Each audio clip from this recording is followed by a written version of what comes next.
O Mário Ferreira, o problema é o seguinte, o problema é que mesmo o pessoal filosófico que estudava, via aquele gigante, sentia uma inveja, mas uma inveja sem fim. Sabe aquela inveja que mata, que o sujeito se sente um rato no esgoto? Então o que ele tem que fazer? Tem que sumir com o Mário Ferreira, ele não aguenta. Então, o Mário Ferreira foi um dos grandes filósofos do século XX, talvez o maior dele. 10ª aula de economia moderna.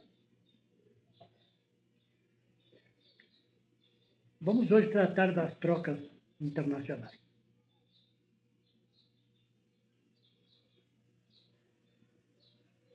Há 4 conceitos muito comuns e usados, não só na economia como na política,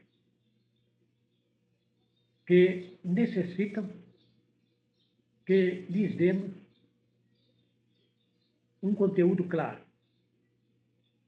E para estarmos em comum acordo com o que frequentemente se considera, vamos tomar estes conceitos neste curso no seguinte sentido. País, vamos considerar o solo, o conjunto da parte geográfica. A nação, os indivíduos que povoam este solo, segundo e obedientes às normas jurídicas que os estabelecem como nacionais. O Estado, como o organismo que administra a nação. E governo, propriamente, como o conjunto dos homens que dirigem o Estado. Esses conceitos não são, contudo, assim considerados por todos. Eles tomam diversos aspectos e conteúdos distintos. Mas cremos que, aceitando-os como nós o fizemos, encontramos um modo mais fácil de entendimento e de comunicação, porque realmente, se meditarmos bem, não se pode conceber, por exemplo, o povo judeu, não de Israel, como um país, mas pode-se conceber como uma nação. De maneira que a principal distinção que há entre país e nação é clara e evita as confusões, como também há entre Estado e governo. Estado como o organismo administrativo da nação e governo como o conjunto dos homens que dirigem o Estado. De maneira que pode haver mudanças de governo sem haver mudanças de Estado, nem de nação, nem de país. Muito bem. Disse que um país é superpovoado quando a produção e, sobretudo, a superfície arável desse país são insuficientes para assegurar a sua subsistência. Neste caso, uma lei natural regula esta situação. Tanto os homens como os animais, quando se encontram nesse estado de coisas, eles migram. Assim foi sempre, em todas as épocas e em todos os ciclos culturais.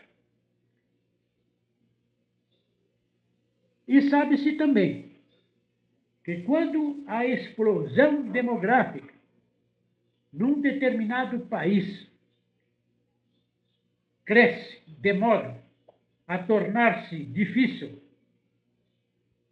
a existência dos connacionais, caminha-se para a guerra. E para evitar que tal se dê, é então indispensável que outros países acolham os emigrantes dos países superpovoados, ou então mantenham com estes relações de trocas de produtos necessários para atender o que tais povos carecem. Desse modo, tem-se verificado que as trocas econômicas internacionais, em função das necessidades de cada país, têm sido os únicos e verdadeiros penhores e também as garantias da paz.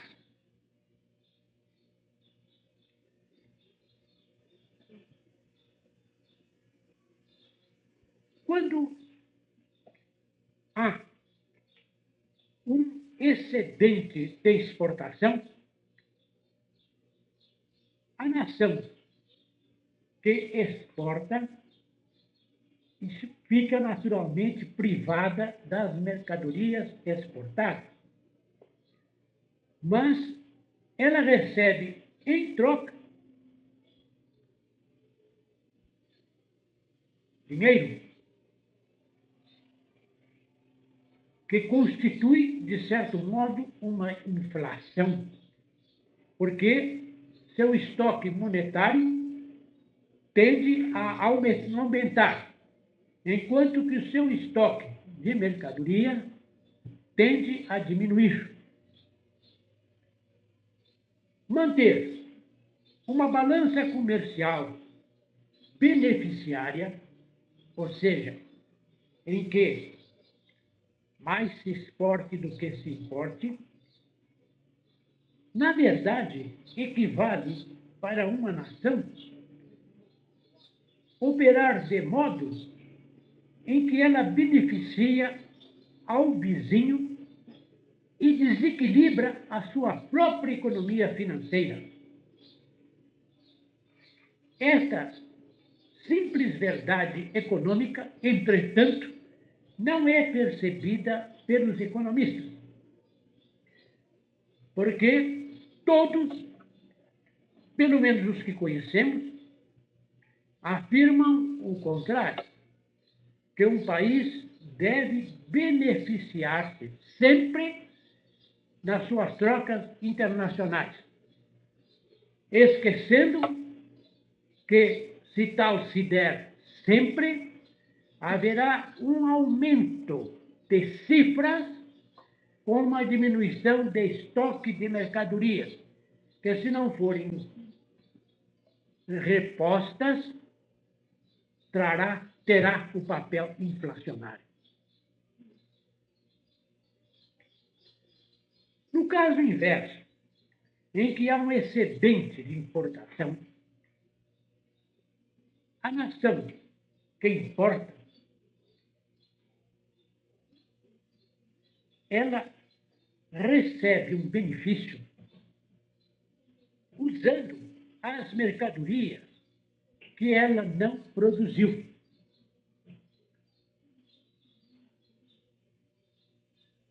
O que acontece, então? Acontece que, neste caso, estas mercadorias revelam uma ausência de salários e, consequentemente, de um poder de compra por parte do trabalhador. E vai provocar também um desequilíbrio financeiro que vai constituir uma deflação, porque, nesse caso, o estoque monetário vai diminuir pelos pagamentos que terá que efetuar ao estrangeiro, enquanto que o estoque de mercadorias vai aumentar pelo acrescentamento das mercadorias importadas. E o que vai acontecer então? Os estrangeiros que exportaram as mercadorias, que são os beneficiários desses pagamentos, possuirão esses meios de pagamento, esses títulos de crédito, irão oferecê-los no mercado de trocas de divisas, porque eles não poderão utilizá-los diretamente, o que vai provocar, inevitavelmente, uma baixa de valor dessas divisas. De maneira que, conclusão, uma balança comercial deficitária desequilibra a economia financeira de uma nação, provocando, no interior, uma deflação monetária e, no exterior, uma desvalorização dessa mesma moeda. Como consequência, o que desde logo surge aos olhos como solução para evitar os males de um excesso de exportação ou de um excesso de importação, naturalmente, será fazer com que a nação liberte-se da dependência estrangeira nos seus fornecimentos e só exportar na proporção do que importa e vice-versa. Então, do lado coletivo, a conclusão que se tira é a seguinte, que não é possível, no tempo, importar mais do que se exporta, nem exportar mais do que se importa. Segundo, que uma balança comercial deficitária, isto é, que importasse mais do que exportasse, levaria à falência, a uma situação de insolvabilidade, e que uma balança comercial beneficiária privaria a nação de uma parte de sua produção e provocaria a inflação monetária. Então, o que deve resultar daí? O equilíbrio, isto é, produzir mercadorias para trocá-las com aquelas que têm necessidade de importar. Só. Quer dizer, trocar aquilo que se tem de mais por aquilo que se tem de menos. Ou então seja, atingir a uma balança comercial equilibrada. Isto era o que se chamava na economia de autarquia. Isto é, limitar a importação aos limites da exportação. Tal modo de proceder levou os países modernos a buscar as chamadas compensações nas suas relações comerciais.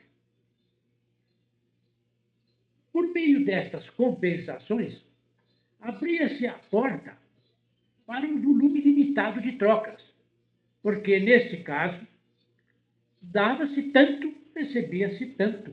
Portanto, não importava que houvesse um aumento na exportação, desde que ele era compensado por um aumento na importação. O que se buscava era que cada país encontrasse o equilíbrio na sua balança comercial.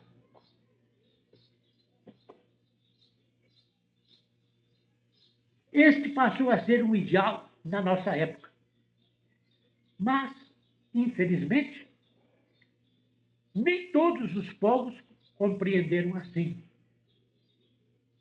Houve aqueles, que se aproveitam da fraqueza de outros povos, das necessidades de povos mais fracos, e o resultado é que esses equilíbrios não se atingem da maneira conveniente, o que então abre as portas a desequilíbrios econômicos que são, inegavelmente, as fontes de grandes perturbações internacionais. Ora, um país pequeno, que tem pouca variedade de produtos naturais, ele naturalmente se vê na necessidade de importar. Se um país é pequeno, o rendimento do seu trabalho é fraco. Ele não pode racionalizar a produção nos níveis que o podem fazer as grandes nações.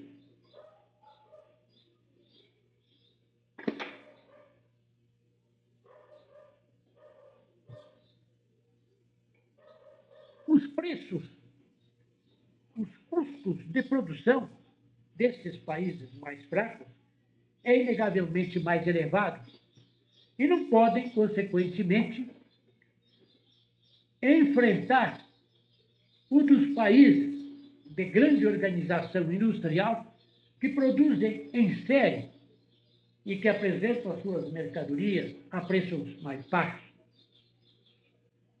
Então, os países menores, as pequenas nações, ficam sujeitas à seguinte alternativa.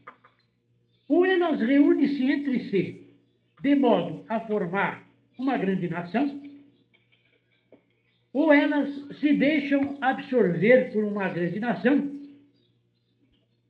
cuja produção seja um complementar da sua produção. Há exceções, contudo, na história, como acontece com a Noruega, que, graças às suas enormes e extensas florestas de madeiras especiais, necessárias atualmente para a fabricação do papel, ela possui uma moeda de troca que lhe permite entrar no mercado estrangeiro para comprar tudo o que necessita.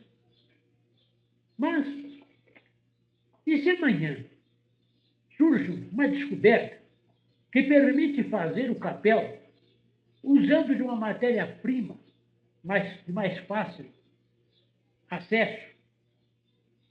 Estaria a Noruega numa situação difícil.